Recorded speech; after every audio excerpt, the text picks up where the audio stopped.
Salam sejahtera dan salam perpaduan kepada seluruh rakyat Malaysia. Berita panas malam ini dipetik daripada Malaysia Kini bertajuk SPRM soal siasat MB Kedah 3 jam isu rasuah KFA.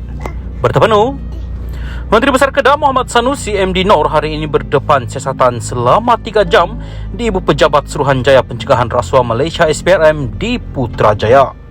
Sanusi yang juga Presiden Persatuan Bola Sepak Kedah KFA dipercayai di soal siasat berhubung dakwaan isu rasuah dalam klub bola sepak negeri itu.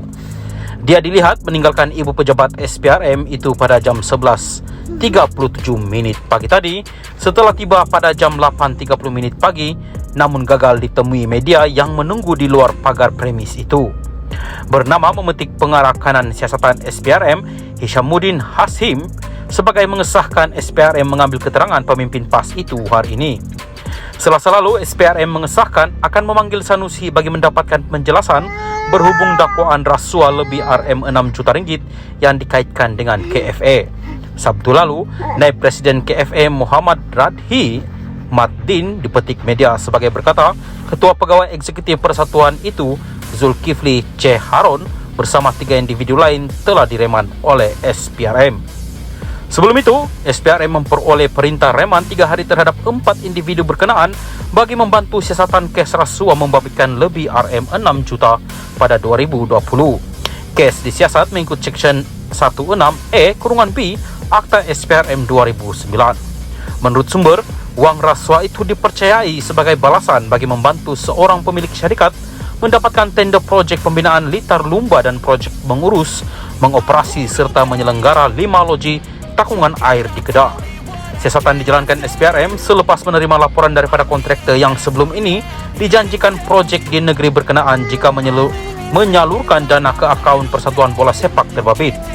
Bagaimanapun, Sanusi sebelum ini mendakwa dia adalah sasaran sebenar pihak tertentu di sebalik plot dakwaan rasuah dalam KFA, sedangkan dakwaannya adalah ada pihak lain sepatutnya dikenakan tindakan dan bukan 4 individu ditahan SPRM.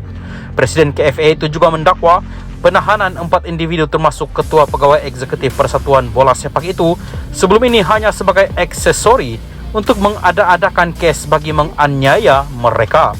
Seterusnya, membina naratif buruk terhadap kerajaan Kedah di bawah pentadbirannya.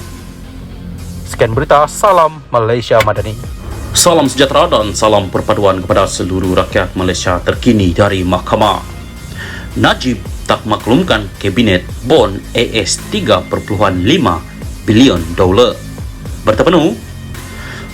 Seorang pegawai penyiasat SPRM memberi keterangan bahawa bekas Perdana Menteri Najib Razak tidak memaklumkan Kabinet mengenai terbitan bon 1MDB bernilai AS 3.5 bilion dolar.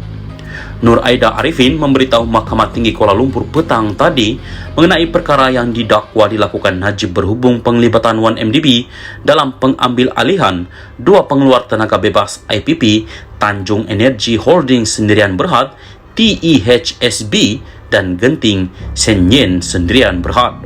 Saksi pendakwaan ke-49 itu memberi keterangan semasa perbicaraan hari ini terhadap 4 pertuduhan salah guna kuasa dan 21 pertuduhan pengubahan wang haram terhadap Najib yang dikatakan dengan dana RM2.27 bilion daripada 1MDB.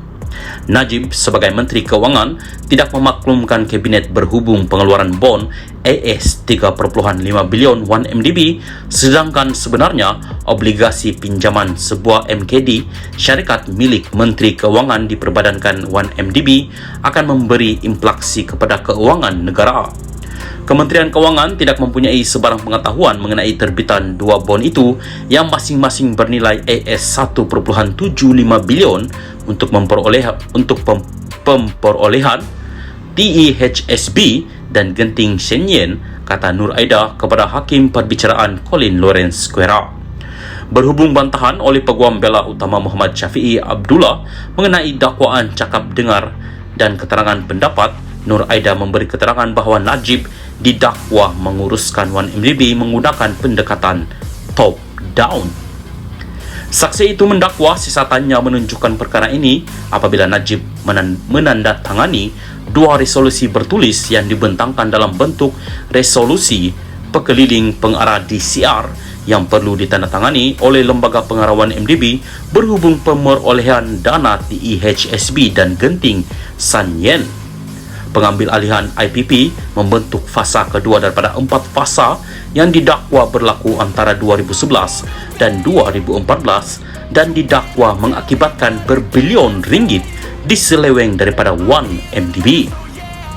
Bagaimanapun, disebabkan bantahan daripada Syafiee atas alasan cakap dengar, Square mengarahkan supaya sebahagian daripada bahagian keterangan Nur Aida mengenai bond itu digugurkan. Square juga mengarahkan pihak-pihak terlibat membuat hujahan lisan kemudian berhubung bantahan Syafiee mengenai keterangan pegawai penyiasat SPRM berhubung dakwaan pendekatan top-down. Prosiding Mahkamah Terbuka akan disambung semula pada 24 Januari. Najib dibicarakan atas 4 pertuduhan salah guna kuasa dan 21 pertuduhan pengubahan wang haram membabitkan RM2.27 bilion daripada dana Wan MDB. Bagi 4 pertuduhan salah guna kuasa, bekas ahli parlimen pekan itu didakwa melakukan kesalahan itu di Islamic Bank Berhad Cawangan Jalan Raja Chulan di Bukit Kelon, Kuala Lumpur antara 24 Februari 2011 dan 19 Disember 2014. Bagi 21 pertuduhan pengubahan wang haram, Najib dikatakan melakukan kesalahan itu di bank yang sama antara 22 Mac 2013 dan 30 Ogos 2013.